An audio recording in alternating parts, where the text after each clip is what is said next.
Alright guys, so welcome back to the Traditionalist channel. Today we'll be talking about Reviving the Public Realm by Hannah Arendt, lecture number 22.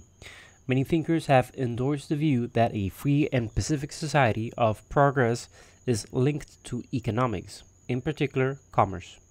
Economic man, the notion of human beings primarily concerning themselves with the material welfare of themselves and their families, is seen as a good thing, in part because it keeps their minds off martial pursuits.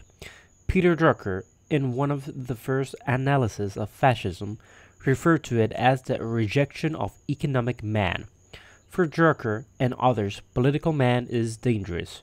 Not only is economic man good for spreading wealth and creating material progress, but he doesn't get into the worst sorts of mischief. Hannah Arendt thought this was exactly wrong. Labor, Work, and Action. In 1958, at the height of the Cold War, Hannah Arendt published The Human Condition, in which she argues that modern politics, Western and Eastern, has forgotten the lessons of the ancient Greeks and devalued politics itself. Arendt distinguishes three forms of vita active, active life: labor, work, and action. Labor is the representative activities required by life or biological existence. It is the most natural part of human life, and it produces no lasting product. The stereotypical example is subsistence farming.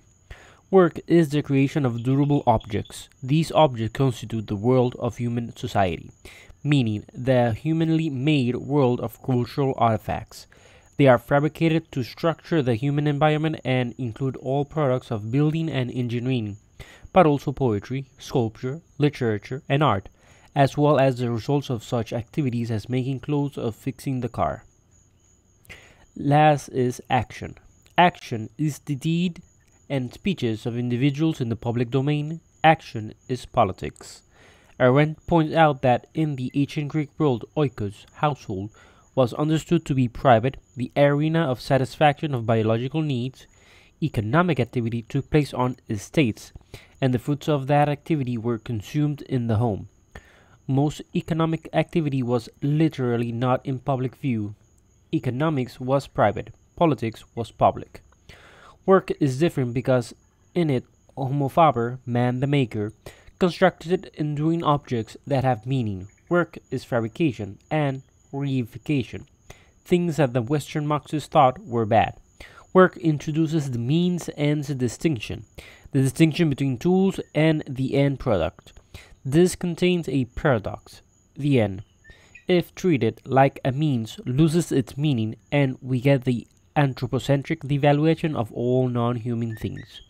The market of exchange is the traditional place for the Homo faber. Work is already a world of meaning. But the highest meaning of human activity is the political. It is in politics that we present or construct an identity in front of our peers, and do and say things that matter to ourselves and others.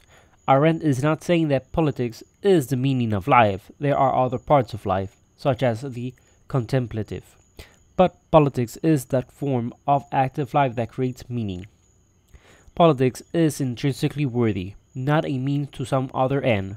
The citizen leaves the merely necessary private world of needs and goes into the identity and meaning constructing public realm whenever possible, because the realm fulfills the individual's most human part.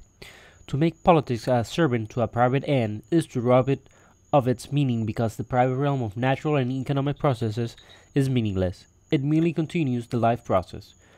What do the artifacts of work embody and commemorate? The ancient artists construct enduring objects whose function is to commemorate the great citizens and their actions. Arendt's critique of modernity. Writing in the 1950s, Arendt argued that both the liberal capitalism of the West and the Marxism of the East had made politics the servant of economics and regarded public life as nothing but the organization of the public household or collective economy. They had, in fact, increasingly reduced action to work and work to labor.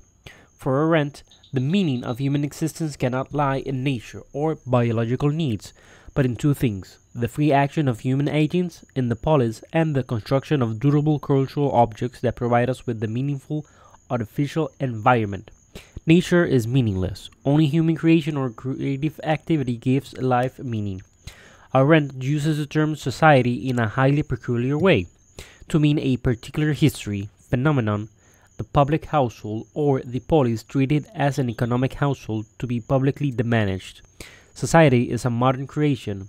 It is the public household or association of needs, a public organization of life processes that must be managed. She admits that if our polis is actually a large household, then it would make sense that it be managed, indeed, that it exert authoritarian power over individuals. Such authority makes sense in the domain of provisions of needs because any disruption of such provisional needs leads to death.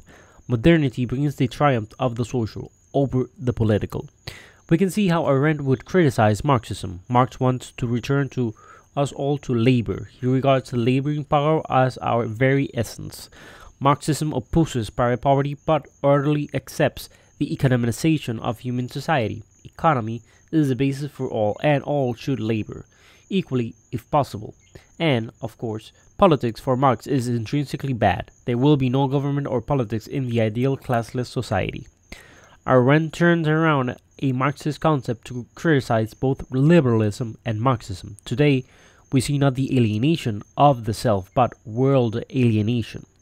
What is lost or alienated is the meaningful environment of objects that gives the self meaning. We tend to understand action in terms of work and work in terms of labor. That means understanding politics in terms of making and making in terms of biological needs. Hence, the world created by culture is robbed of its independence. The great buildings is not a meaningful part of our environment but someone's labor for biological satisfaction. Its worth measured in dollars. Arendt's analysis of work brings her to a subtle position. Ever since Weber, the idea that modern humanity is dominated by instrumental rationality has been central theme of cultural criticism. Arendt recognizes that instrumental rationality, treating some things as means to try to produce something else as efficiently as possible, is an essential trait of work. The danger is not instrumentality itself, but the generalization of the fabrication experience in which usefulness and utility are established as the ultimate standards. Mobilizing Greek notions.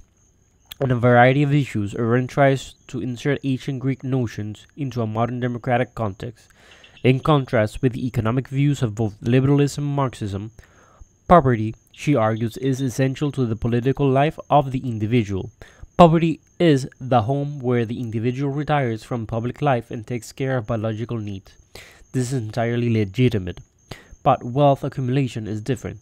The task of wealth accumulation treats physical property as a fungible marker in a game, removing its permanence. Wealth accumulation, or the exchange of value of the market, undermines the double worth of actual property of the results of work. Authority, Arendt says, is a good thing, and power can be. She distinguishes force, power, and authority. Force is something in nature. Violence is the use of force. Authority is a particular justification of rulership or command. It cannot rely on force. Authority is intrinsically legitimate and human, but not particularly political.